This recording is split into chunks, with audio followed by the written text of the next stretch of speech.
Kejaksaan Republik Indonesia sebagai lembaga penegak hukum yang menjalankan kekuasaan negara di bidang penuntutan, yang mencakup kewenangan untuk melakukan penuntutan perkara pidana, melaksanakan putusan pengadilan yang telah berkekuatan hukum tetap, melakukan penyidikan terhadap tindak pidana tertentu, menjalankan fungsi intelijen penegakan hukum, mewakili negara atau pemerintah dalam perkara perdata dan tata usaha negara sebagai jaksa pengacara negara JPN.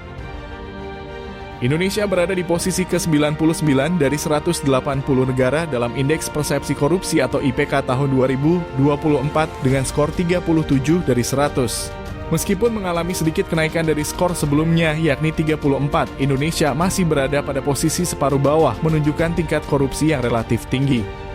Sebagai upaya pencegahan tindak pidana korupsi, pada tahun 2024, Kejaksaan Tinggi Nusa Tenggara Timur melaksanakan gerakan amputasi virus korupsi dengan kegiatan generasi berprestasi dan berintegritas jaksa masuk sekolah atau JMS.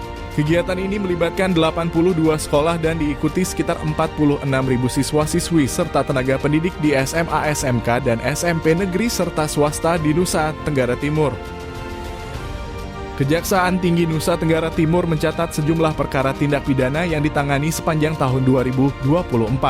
Di antaranya 71 perkara tindak pidana korupsi dengan rincian 71 penyelidikan, 71 penyidikan, 63 penuntutan, 45 eksekusi.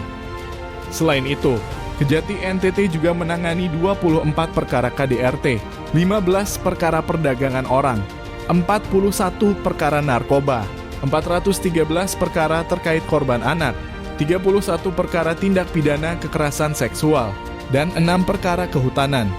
Ini menunjukkan komitmen Kejati NTT dalam penegakan hukum di berbagai bidang. Beberapa kejadian yang menjadi perhatian khusus Kepala Kejaksaan Tinggi NTT yakni pembangunan infrastruktur yang berdampak pada masyarakat dengan meninjau insiden robohnya plafon di sejumlah SD di Kupang, serta mengingatkan pentingnya keselamatan siswa dan standar bangunan. Kejati juga menemukan masalah teknis dalam pembangunan 2.100 rumah untuk ex-pejuang Timor Timur di Desa Kuimasi, dan menegaskan bahwa proyek untuk masyarakat harus dilaksanakan secara akuntabel dan sesuai standar agar tidak merugikan penerima manfaat. Kejaksaan Tinggi Nusa Tenggara Timur intensif melakukan penggeledahan dan penyitaan untuk mengungkap dugaan korupsi pada proyek rehabilitasi, termasuk rehabilitasi sekolah di Kupang tahun 2021 dan jaringan irigasi di Manggarai. Penggeledahan juga dilakukan di Kabupaten Alor terkait proyek rehabilitasi sekolah. Langkah ini mencerminkan komitmen Kejati NTT untuk mengusut tuntas kasus yang merugikan keuangan negara dan pelayanan publik. Kejaksaan Tinggi NTT memperkuat penegakan hukum dengan menetapkan dan menahan tersangka dalam beberapa kasus korupsi termasuk peningkatan jalan di Lembata tahun 2022 dan rehabilitasi sekolah pasca bencana di Alor. 2 tersangka baru juga ditetapkan dalam kasus pengadaan beras premium Bulog Waingapu, termasuk penangkapan asisten manajer SCPP Perum Bulog Cabang Waingapu di Bali. Langkah ini menegaskan komitmen Kejati NTT dalam memberantas korupsi hingga ke akar. Kejaksaan Tinggi NTT melalui tim penyidik pidana khusus telah menyerahkan tersangka dan barang bukti tahap 2 dalam beberapa kasus korupsi kepada Jaksa Penuntut Umum. Di antaranya kasus cadangan beras pemerintah CBP dan pengadaan beras premium di Perum Bulog Cabang Waingapu 2023 sampai dengan 2024, serta dugaan korupsi tanah veteran yang melibatkan mantan ASN.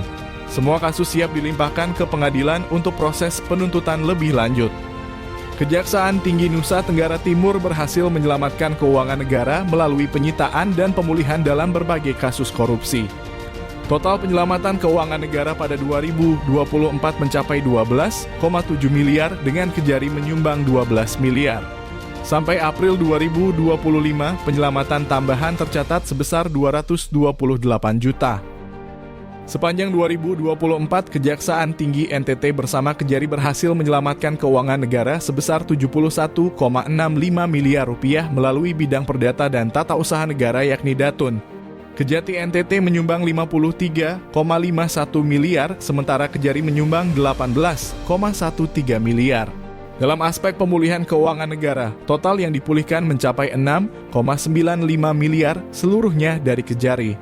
Hingga April 2025, pemulihan tambahan tercatat sebesar 1,98 miliar.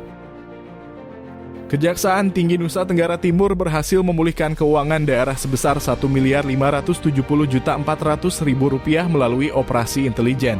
Pemulihan ini berasal dari temuan markup pembayaran belanja natura, pakan natura, tunjangan transportasi, dan tunjangan perumahan oleh pimpinan dan anggota DPRD Kota Kupang. Dalam menjalankan fungsinya sebagai pelaksana putusan pengadilan yang telah berkekuatan hukum tetap, tim tabur Kejaksaan Tinggi NTT yang bertugas mengamankan buronan untuk dilakukan eksekusi telah berhasil mengamankan 7 buronan sepanjang tahun 2024. Kejaksaan Tinggi Nusa Tenggara Timur melalui bidang intelijen secara konsisten melaksanakan pengamanan kantor, rumah jabatan kepala Kejati, serta setiap kegiatan resmi pimpinan.